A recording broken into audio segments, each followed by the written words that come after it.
这黄焖鸡里有粉条，我还是第一次遇到。是吗？嗯，尝吧，好吃。好。这土豆看起来就不错啊。土豆不错，土豆是炸过了是吧？对，过油的。嗯。如果有点青椒就更完美了。有青椒，但是你不吃辣。青椒不辣呀。等会儿。不错，这个土豆不错，黄焖鸡也不错，很入味儿，咸淡又合适。这粉条感觉裹上这个鸡汤汁儿也不错，好，挺好吃的。这个灯牌上写着高句丽啊，高句丽是这里的文化符号啊。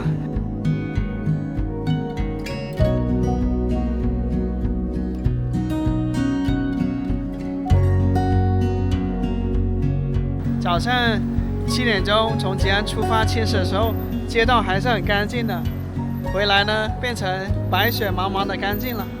一会儿的功夫啊，这座城市披上了白色的外衣。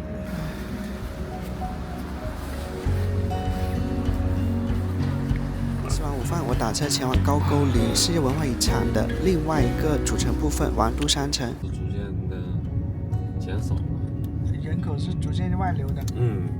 是因为这边就业少啊。对。读了大学就不回来了。有谁能回来呀？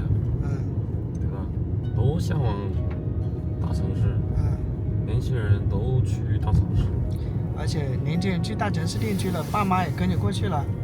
对，他要是在念完大学，在那儿找工作了以后，父母就跟着子女走了呗。就说人口外流的。今年就没什么起楼啊，因为这个楼房卖不动了。房地产不景气，都倒了。这里几月份来是最好的旅游？9月份，到五女山、五女峰，满山遍野都是黄黄绿绿的。那吉安物价怎么样呢？吉安物价有点高啊，种地少，物价高，要不老百姓有的都出去打工了，对吧？因为你很多东西从大城市往这儿走，运费呀什么很多菜都是从沈阳啊往长春啊往这边拉。这个价格肯定是比那个大城市贵。待会儿呢又是一个人承包了整个世界文化遗产，这也属于是高句丽世界文化遗产的组成部分啊，叫王都山城5A 级景区。这种体验也只有在东北才能有啊，在南方不可能的，任何地方都少不了游客。检票啊，昨天买的套票。昨天逛将军坟都没有雪啊，今天逛王都山城有雪了。我们来看一下高句丽文物古迹旅游景区世界文化遗产。那么昨天我们看的长寿王陵以及这个好太王碑呢，是在吉安城区的东北方向的那么这个王都山城呢，吉安城区的西北方向看这个地方都没人啊。这咱们昨天买的套票，它每游览一个景区，它就打一个孔在这里。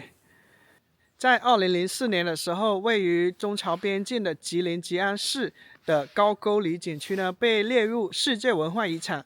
它有3个部分组成。昨天我们逛的将军坟，也称长寿王陵，以及这个好太王碑，这种体验太特别了，特别与众不同。昨天游览这个世界文化遗产将军坟以及好太王碑呢，一个人一个大的景区，而今天王都山城也一样，太棒了这个体验。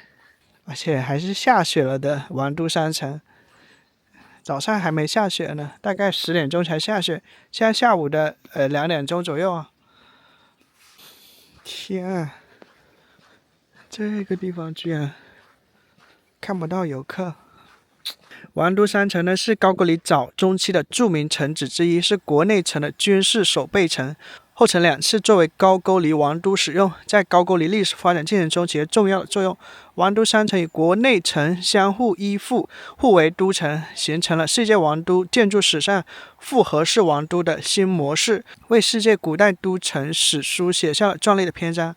前面说到，王都3城是作为国内城的军事守备城。那么国内城在哪里呢？在距离王都3城约5-6公里外的吉安城区。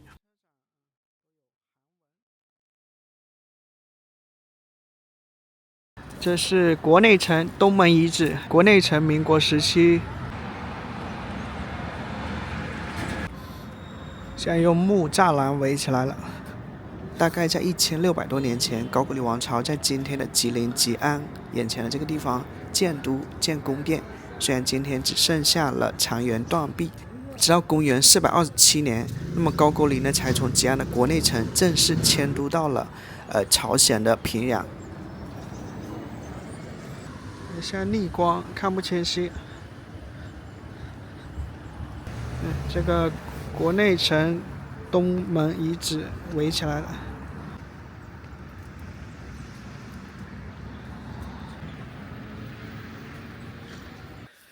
这种体验真的不可思议，能想到吗？这里5·1国庆的时候的话，有几十万人来到吉安旅行，就是为了参观这个世界文化遗产。而到了冬天啊，可以说大相径庭啊。几十万人是刚才那名司机告诉我的啊。南翁门观景台、瞭望台、宫殿遗址、3城古井啊。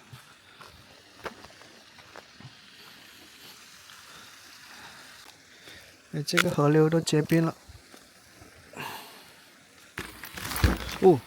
滑。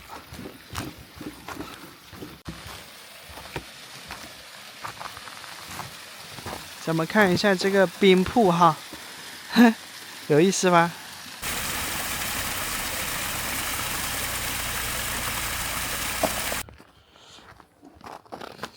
这里有一口古井啊，叫3城古井。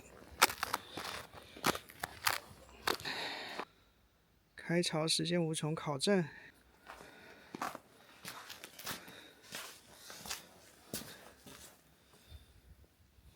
好深啊！先看西城墙，这个是西城墙啊。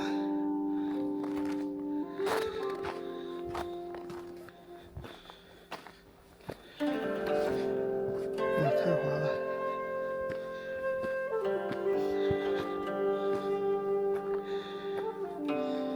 用铁丝网围起来了。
世界文化遗产高句丽的王都3城的西城墙啊，四面环山的山谷里面啊，可以说是叫易守难攻的地方吧。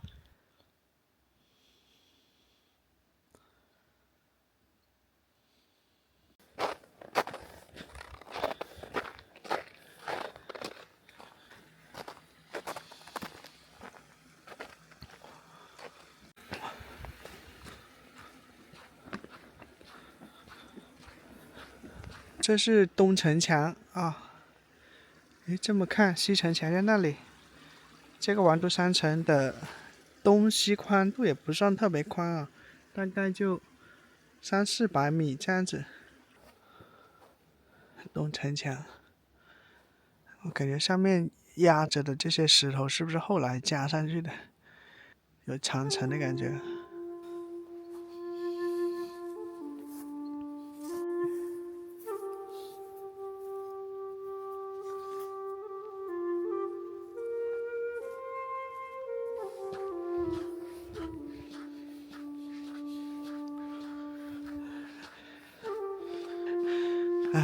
世界文化遗产啊，也有门可罗雀的时候。现在上去看瞭望台，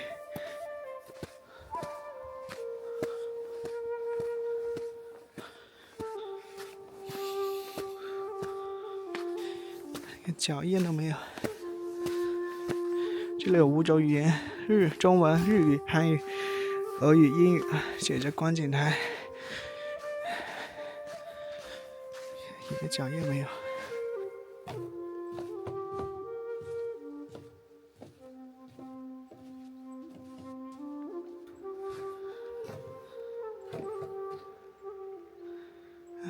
还有一些虫鸣声跟流水声，就听不到别的声音了。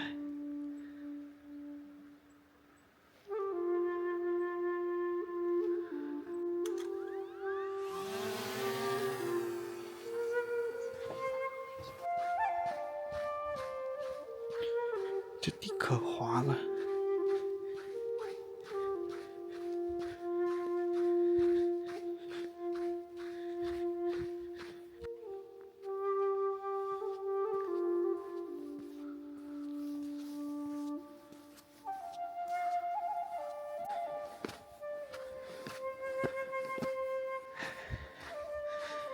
莲花池吧，莲花池遗址。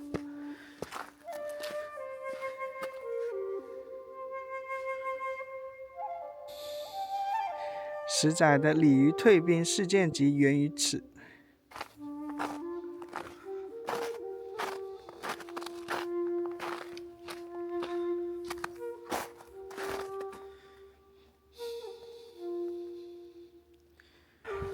穿过莲花池继续往上。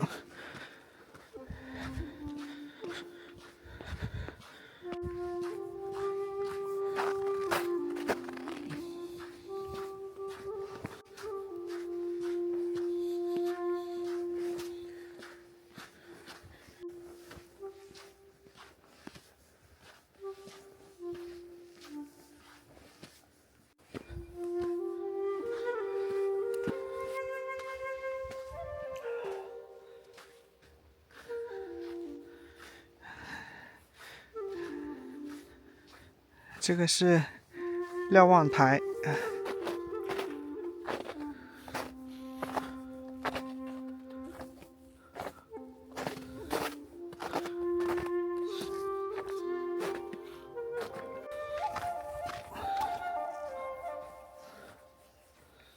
那么这一面呢，就是冲着鸭绿江跟朝鲜的山啊，那么吉安市就在前面。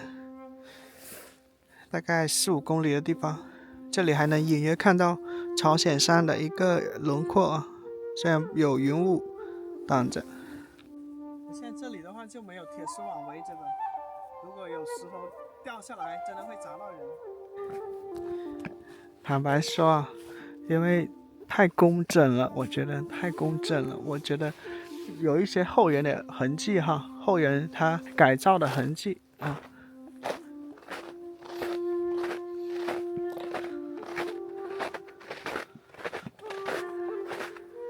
绕一圈啊！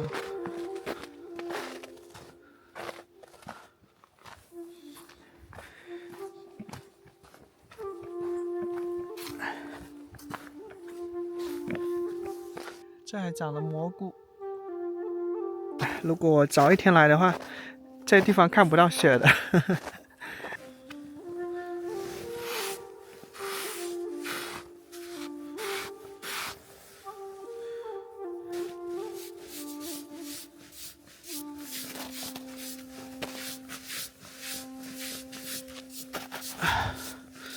哇，好冰啊！瞭望台，一层点将台位于山城南门以北100米的高岗上，登台可以望见通沟平原及国内城，视野极其开阔，很好的起到瞭望军情的作用。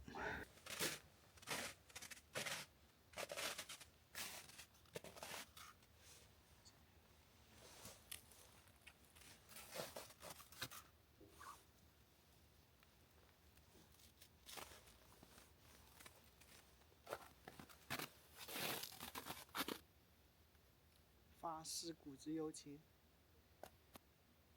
这还有一棵树呢。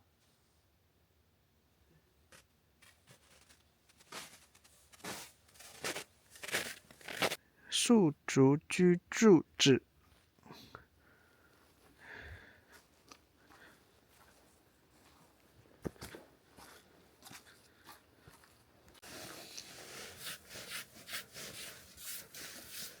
树竹居住址位于瞭望台西北侧建筑结构已遭破坏，现地表共存有柱石18块，有学者推测为守望瞭望塔的兵卒居住地。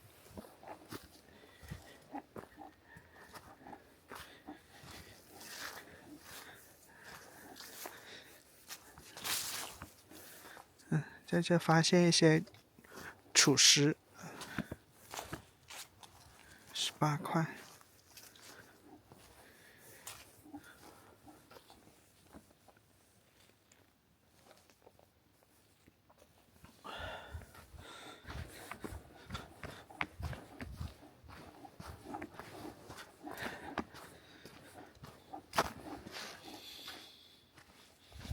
好，继续往前看宫殿遗址和旗杆遗址。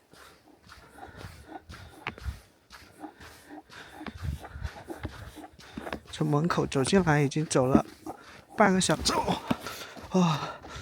我的腰都快闪断了。怎么走？还是走下面吧，这没那么滑。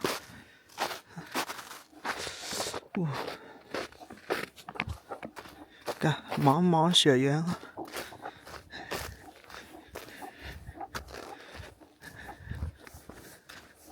现在下午的2点半吧，天啊！应该买一双那种抓地力很强的徒步鞋。这景区内还有村民种玉米，应该在景区修以前，他们就在这种了，后来就没迁走。雪停了在上面呢。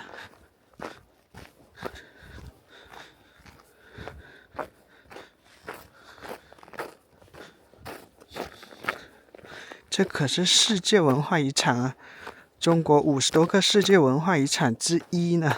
这里的谢遗像门可罗雀，都是因为天气的原因导致的。看一看来时的路。这次在东北，无论在丹东还是沈阳还是现在的吉安，有太多人跟我说，就说你来的不是时候，来旅游呢不应该是这个时候来的，这个时候来看不到什么风景。但是我不以为然你在旺季的时候来，你身边都是嘈杂的声音，你现在来呢，你独享整一个空旷的宁静的大自然。那个瞭望塔在那里，它四面环山的一个山谷当时选址在这里也是有原因的，叫旗杆遗址这块石碑宫殿遗址呢，是比瞭望台还要高一点。完都山城宫殿址依山势而建，整体东高西低，落差13米，平面为不规则四边形。考古发掘表明，宫殿址毁于战火。文献记载，公元342年，高句丽第16代王故国元王与雄居东北的鲜卑慕容氏建立的前燕政权发生了一系列大规模战争，攻破了完都山城，焚毁宫殿，将府库内的珍宝洗劫一空，掠夺高句丽男女5万余口，彻底毁坏完都山城，完都山城便从此衰落下去。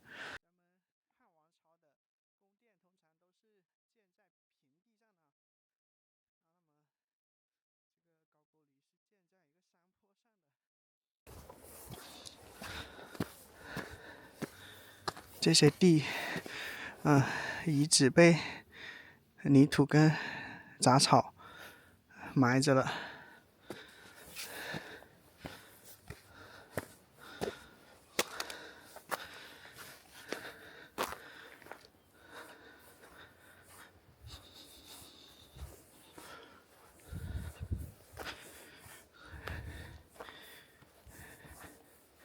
四面都是山，显得我如此的渺小。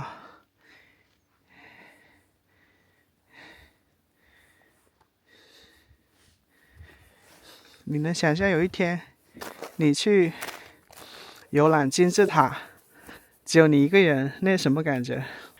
那世界末日的感觉呀！虽然它无法跟金字塔相提并论吧。现在到最高的地方了，这个宫殿最高的地方往下看，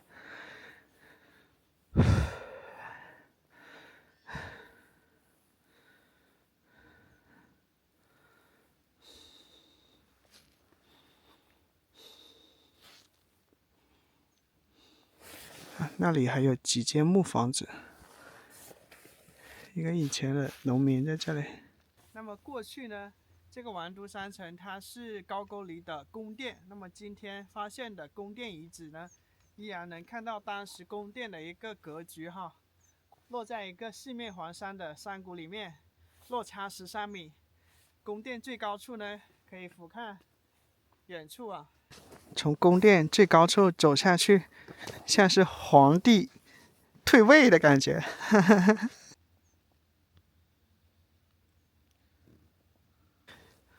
看这个石头围起来的，叫旗杆遗址，在宫殿下面。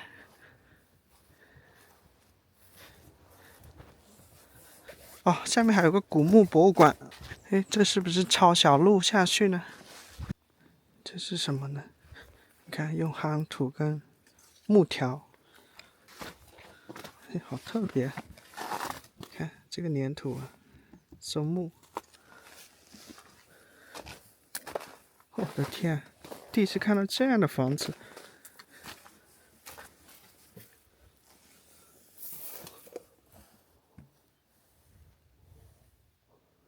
哇，怕里面突然闪出一双眼睛看着我。这炕以前睡觉的地方，你看中间用2个木头给把它支着。那边是一些桌椅啊，还有一些亭，你看，先用木头用钉子给它打一个房屋的架构出来，然后再用这个粘土把它给围起来，冬暖夏凉吧。这房子就在宫殿遗址边上，这估计以前房子的主人种了一些葡萄，当时的旱厕啊，那旱厕都用红砖啊，反而是主屋用这个粘土啊。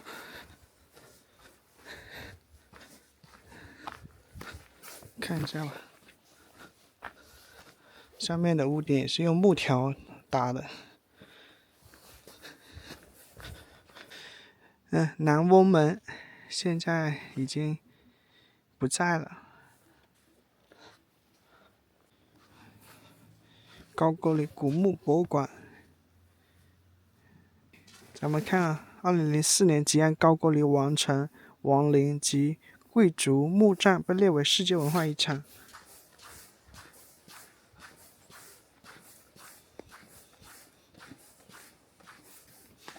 高句丽重要的贵族墓地啊，约形成于公元4世纪以后，数十座大中型贵族墓有序排列，基石墓地集中表现了高句丽的埋葬制度的多种内涵，具有重要的研究价值。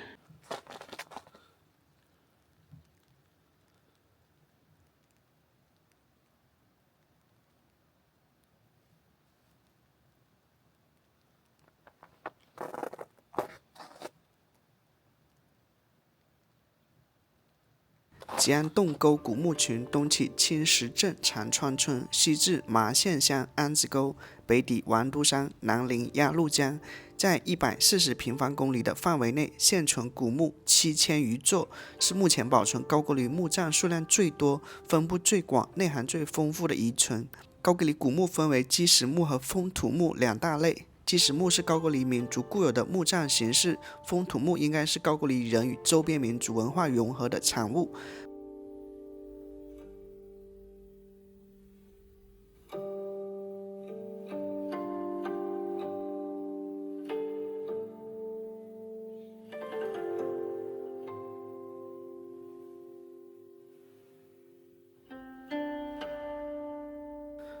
这可是世界文化遗产。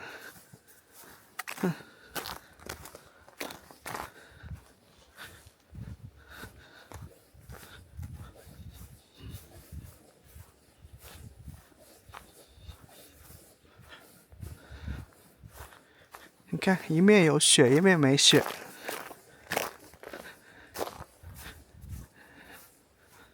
我天，还挺大的。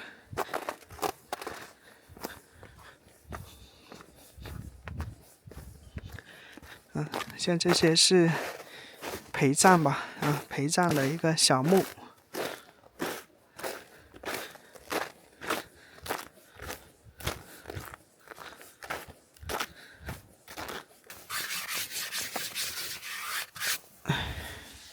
家族墓列。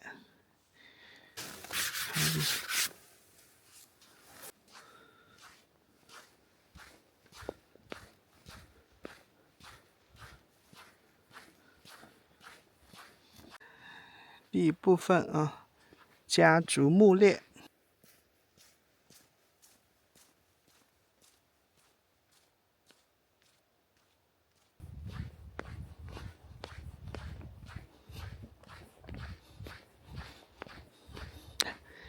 都是北面北面就有雪那么东南西三面没雪。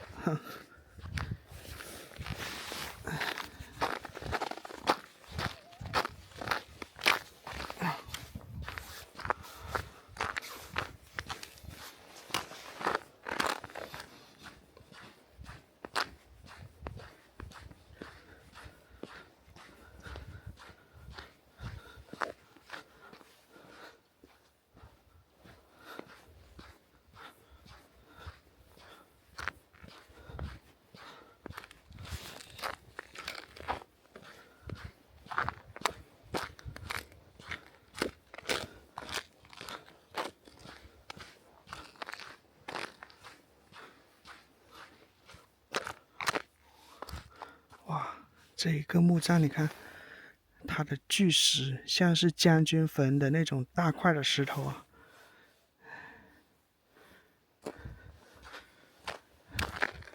或许能从这个墓的规模。第二部分是土石混封，土石混封。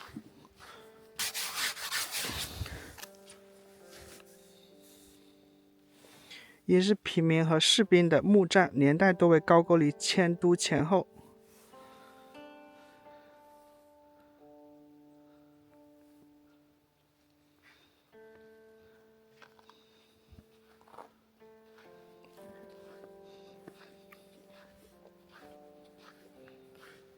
我的天，整个山谷只有我鞋踩在雪上的声音。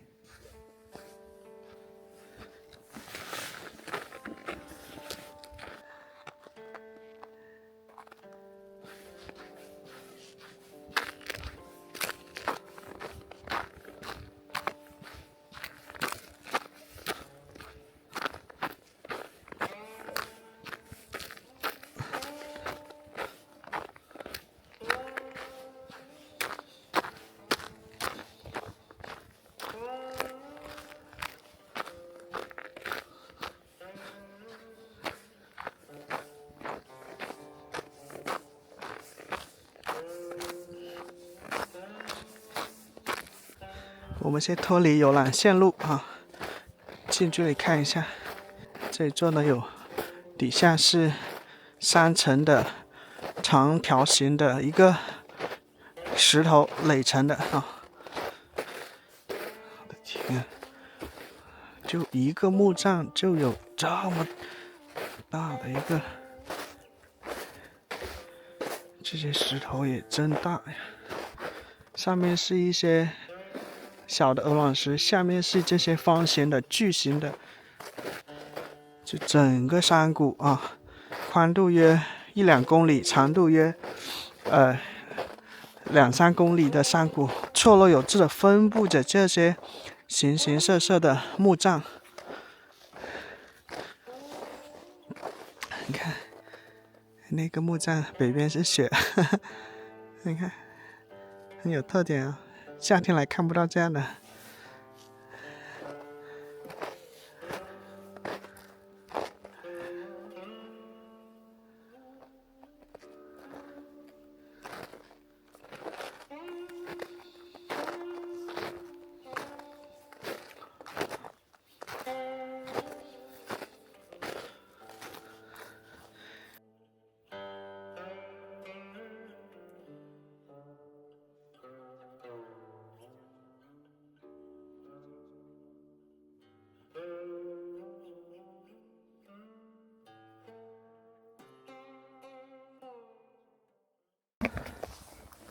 你看这一座可能是陪葬的，它就没有石头，它就是泥土跟草了。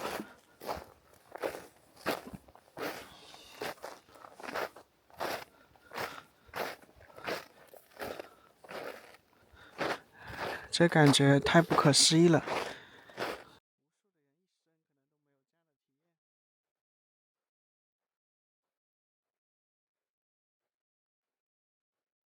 像这一座它是比较尖顶的，像前面这一座，它好像顶上就是平的。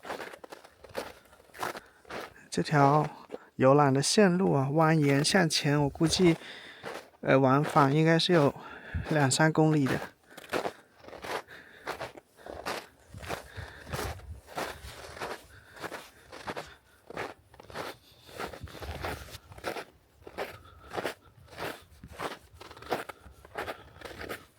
你看，是不是一个大墓葬边上有一个小的泥土为主的碎石泥土为主的这个陪葬的？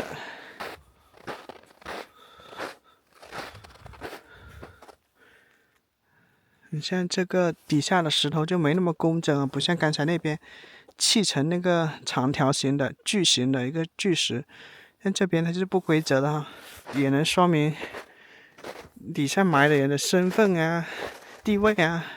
看边上这个也是陪葬啊。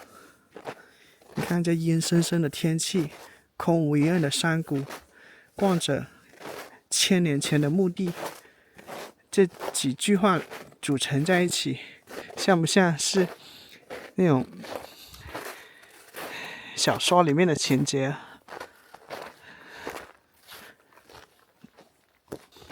虽然有一些，你看这些泥土跟碎石的墓，它也不全是很小的，像这一座就很大，像个小山一样。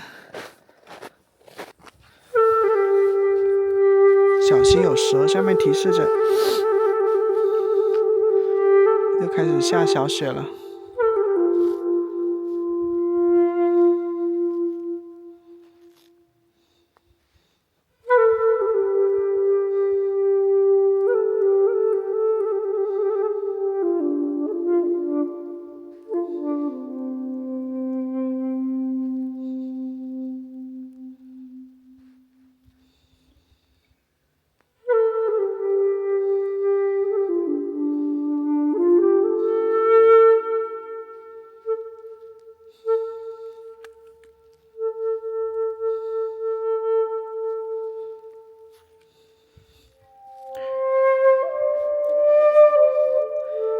因为我前阵子看了日本学者写的日本史，那么他也多次描写到唐朝跟高句丽以及日本啊，那么高句丽的角色呢，就是不断的变换着哈，我现在忘了，那到时候再查阅一点那个史书的资料。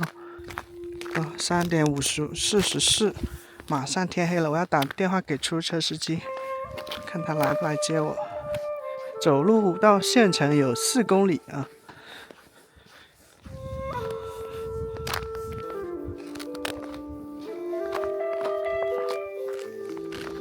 有空来接我吗？我给你派个车去啊。啊，好。再过20分钟，这里将几乎全黑了。下午4点钟就天黑了，4点20分就全黑了。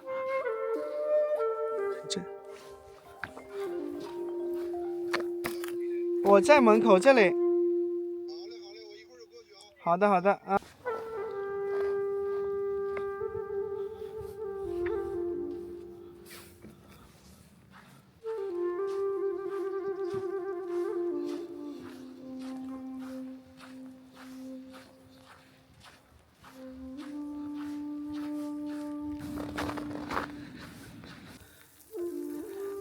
好像这几个墓是连在一起的。